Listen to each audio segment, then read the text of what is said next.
3টে বাজলেই থেমে যায় ঘড়িটা। কিন্তু কেন? এই ভয়ঙ্কর রহস্য জানতে চান? এটা একটা পুরনো বাড়ি, তার দেওয়ালে ঝোলানো একটা প্রাচীন ঘড়ি। প্রতি রাতে ঠিক 3টেয় ঘড়িটা থেমে যায়, সকালে আবার চলতে শুরু করে। রিয়া এই বাড়িতে নতুন এসেছে।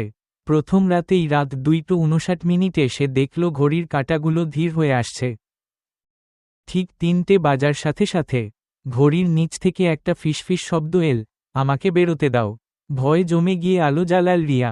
ঘড়ির নিচের কাঠের প্যানেলটা খুলতেই একটা হাত বেরিয়ে এল, ঠান্ডা, হাড় জিরজিরে, অমানুষিক।